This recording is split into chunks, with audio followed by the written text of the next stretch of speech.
नमस्कार, आप देख रहे हैं मथुरा हलचल। मैं हूं आपके साथ गोपाल ठाकुर। दर्शकों, आप लोग जानते हैं इस समय मथुरा वृंदावन में कासनी नागेंद्र महाराज का जो मामला है, उन पर रेप का आरोप लगा है, शोषण का आरोप लगा है। वो मामला बहुत ही गरमाया हुआ है। उसी मामले को लेकर जो एक लड़की है जिन्होंने उन पर आरोप लगाया है, उनसे हम जानेंगे कि क्या पूरा मामला है, कैसे रहा है। पहले आप अपना नाम बताइए। मेरा नाम अनीता शर्मा है। मैं पानीघाट वृंदावन से बिलोंग करती हूँ। तो मैं आपसे सबसे पहले पूछना चाहूँगा, ये आपके साथ घटना हुई है, कब से हुई है, इसके बारे में आप थोड़ा सा विस्तार से बताइए हमारे दर्शकों को। सर, ये मेरे घटना मेरे साथ 2018 से होती चली आ रही है। मेरे साथ अन्याय हुआ है और मेरा शोषण हुआ है। मेरे गांव के ही लड़के पुष्पेंद्र से जान पहचान दोस्ती थी। एक दिन हम उसी के घर पर मिल रहे थे। ग्राम पानी गांव में अंडरग्राउंड है उसका घर में, तो उसमें हम मिल रहे थे। अचानक उसके पिताजी आ जाते हैं, देवेंद्र शुक्ला। उन्होंने पुष्पेंद्र शुक्ला को मार पीट कर बाहर निकाल दिया और मुझे अंदर ही ब्लैकमेल किया, मेरा फ़ोटो खींच लिया और मेरे साथ बलात्कार किया। उसके बाद मैंने जब उनसे मना किया ये सब करने को, तो उन्होंने घर पे ये फ़ोटो दिखाने को और मुझे जान से मारने को, अगवा करने को कहा। मैं बहुत डर गई थी, तो मैं चुप रही। उसके बाद में फिर इन्होंने, देवेंद्र शुक्ला ने लगातार मेरे घर पर आना जाना बना लिया और मेरा शोषण करते रहे। 2020 के आसपास इन्होंने मुझसे कहा कि मैं तेरी नौकरी लगवा दूंगा, और जैसे मैंने अपने बेटे सोनू की लगवाई है। मैंने इनसे कहा कि ठीक है, तो मुझे क्या करना होगा कि हाई स्कूल इंटर तूने की है बढ़िया नंबरों से, वो मुझे कागज़ दे दे और मैं सबका काम 6 लाख में करवाता हूँ, तेरा काम मैं 3 लाख रुपए में करवा दूँगा। मैंने उनसे कहा ठीक है। फिर पापा मम्मी से उन लोगों ने बात की, तो मेरे पापा ने कहा ठीक है, हम आपको 1 लाख रुपए अभी दे देते हैं, बाकी के पैसे बाद में दे देंगे। तो उन्होंने कहा नहीं, 1,20,000 अभी दे दीजिए आप, बाकी के 1,80,000 बाद में दे देना। 3 लाख रुपए में तुम्हारी बेटी सरकारी नौकरी में लग जाएगी। फिर मेरे पापा ने उनको 1,20,000 रुपये 3 बार में दे दिए। उसके बाद में फिर मेरी उन्होंने कोई जॉब नहीं लगवाई। कोरोना आ गया, हम बहुत परेशान थे, तो हम उनसे पैसे वापस मांगने लगे। फिर उन्होंने हमें 75,000 रुपये का चेक वापस कर दिया, बाकी के हमारे 45,000 रुपये रह गए। अब बोले कि बाद में दे देंगे। फिर उन्होंने, हमें खाने पीने की दिक्कत होने लगी, तो उन्होंने कहा कि आप परेशान न हो, और आपको मैं एक बहुत ही बढ़िया मेरे मित्र हैं भागवताचार्य काशनी नागेंद्र महाराज, उनसे मिलवाता हूँ। तो नागेंद्र महाराज का इसमें क्या रोल रहा, कैसा रहा है, उसे आप बताएं शॉर्ट शॉर्ट। काशनी नागेंद्र महाराज देवेंद्र शुक्ला के जरिए मुझसे मिले थे, मेरे घर पर राशन देने के लिए आए थे। अच्छा। उसके बाद उन्होंने मेरा मोबाइल नंबर लिया और मुझसे बोले कि किसी भी प्रकार की तुम्हें कोई दिक्कत हो तो मुझे बता देना, मैं तुम्हारे आस पड़ोसी और सबको राशन दूंगा। मैं राशन की दिक्कत वितरण कर रहा हूँ।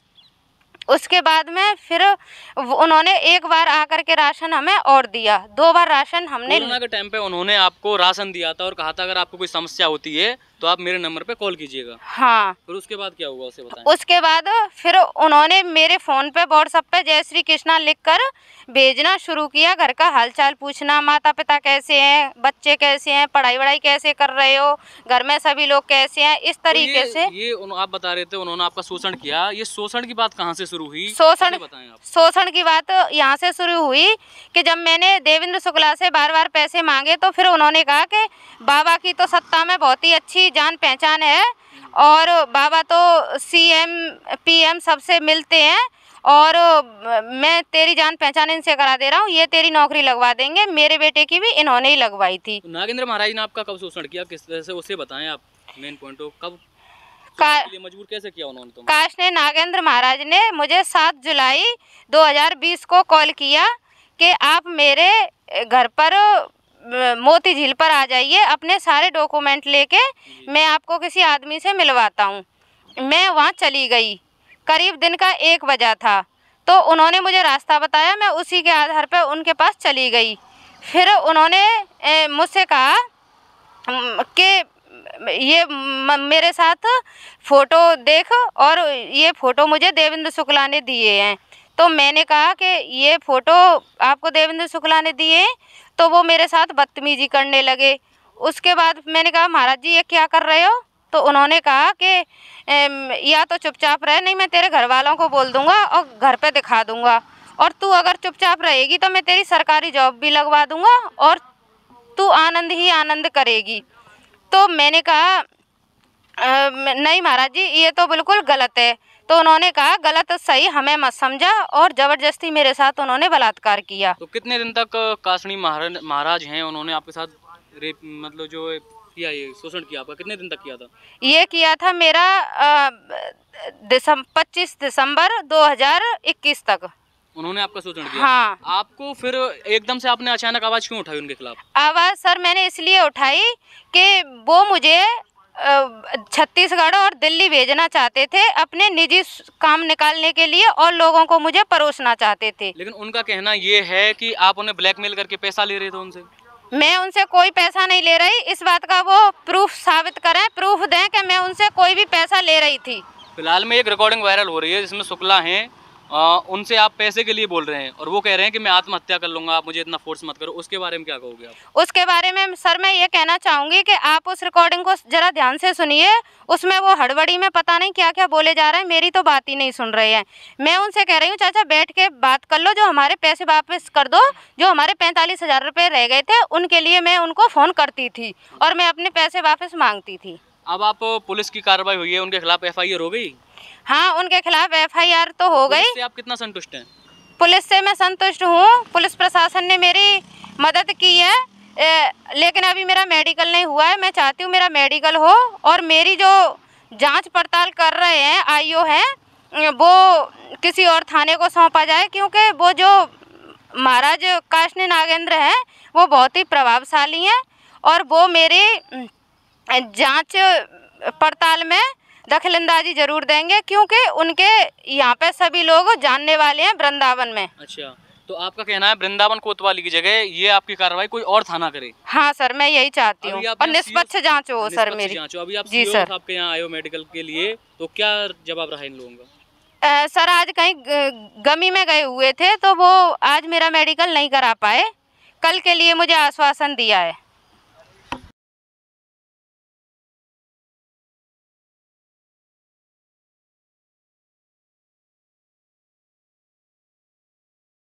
तो दर्शकों आपने देखा कि अनीता ने हमें ये बताया पूरा मामला किस तरह से रहा है।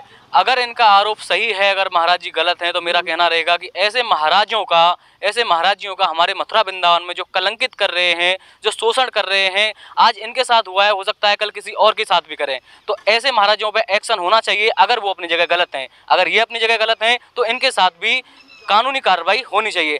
नमस्कार, आप देख रहे हैं मथुरा हलचल, मैं हूं आपके साथ गोपाल ठाकुर। जैसा कि दर्शकों आप लोग जानते हैं कि नागेंद्र महाराज का जो मामला है बहुत गरमाया हुआ है। हमने अभी आपको पहली वीडियो में दिखाया कि पीड़िता थी, उसने पूरा मामला हमें बताया था। अब पीड़िता के जो अधिवक्ता हैं दिनेश जी, वो हमारे साथ मौजूद हैं, उनसे हम जानेंगे इस मामले के बारे में। जी दिनेश जी, आप बताएं, ये आपने मामला दर्ज हुआ है पुलिस का, उसके मामले के बारे में पहले आप बताएं, क्या मामला रहा है? ये मामला ये रहा है कि वृंदावन के भगवताचार्य हैं नागेंद्र कासनी जी महाराज, उनके राजनेताओं से और प्रशासन में काफ़ी गहरे संबंध हैं और उन्हीं संबंधों के प्रभाव में वो लोगों को लेकर के गलत काम कर रहे थे, जिसकी पीड़िता ने रिपोर्ट दर्ज कराई है। जैसा कि इस मामले में महाराज जी की पहुंच बताते हैं बहुत ऊपर तक हैं, मुख्यमंत्री उप मुख्यमंत्री तक, तो आपने भी काफ़ी मशक्कत की है इस मामले में रिपोर्ट दर्ज करवाने के लिए। तो कब उसकी रिपोर्ट दर्ज हुई, कितने दिन में होगी, उसके बारे में बताएं, क्या क्या समस्या आ रही हैं उसमें? पहले तो बहुत दबाव आए थे, धमकियाँ आई थी, हर प्रकार से आई थी, लेकिन आखिरकार हमको जो है कल सफलता मिली है 21 तारीख को और इनकी रिपोर्ट दर्ज हुई है। आपने बताया, देखो वकील साहब ने बताया कि पहले इन्होंने मामला दर्ज करा रहे थे तो इनके पास काफ़ी धमकियां आई थी, दबाव बना था कि ये मामला यहीं के यहीं दबा दिया जाए। आज भी मेरे पास चैम्बर में कई लोग धमकियाँ देने आए, तो मैंने कहा ये तो पीड़िता के ऊपर है और हम आपकी धमकियों से डरेंगे नहीं। और वो कह रहे थे कंप्रोमाइज़ कर लो, मैंने कंप्रोमाइज़ का कहीं कोई मामला नहीं है, हम जो है ये लड़ाई जो है अंत तक लड़ेंगे और मुजरिमों को उनके अंजाम तक पहुंचाएंगे। ये मामले में रिपोर्ट दर्ज हुई है तो कौन सी धाराएं लगी हैं और किस धारा की क्या सजा है वो आप बताएं हमें। ये 3 धाराओं में मुकदमा पंजीकृत हुआ है। 376, 504 और 506 IPC के तहत। तो इन धाराओं के बारे में आप बताएं, किस धारा की क्या सजा होती है? इन धाराओं में बलात्कार की सजा है और आपराधिक अभित्रास है ये, और धमकी देने की इसमें जो है धाराएं हैं ये। क्या आपको लग रहा है ये मामला चल पाएगा आगे तक, महाराज जी को जेल हो पाएगी नागेंद्र महाराज को, या फिर ऐसे ही रफा दफा हो जाएगा? इसमें प्रॉपर एविडेंस है जो पुलिस के पास मौजूद है, मोबाइल उसमें प्रॉपर एविडेंस है और सबूतों के आधार पर ही मुकदमे चलते हैं। प्रॉपर इसमें साक्ष्य हैं जो पीड़िता के पास मौजूद है और पीड़िता उन्हें देगी और उसके बयान भी अदालत में होंगे। पीड़िता अभी गई थी सीओ साहब के पास मेडिकल कराने के लिए, लेकिन सीओ साहब किसी गमी में गए हुए हैं जी। तो उसमें कोई दिक्कत नहीं है, आज गमी में गए हुए हैं, वो कल हो जाएगा मेडिकल।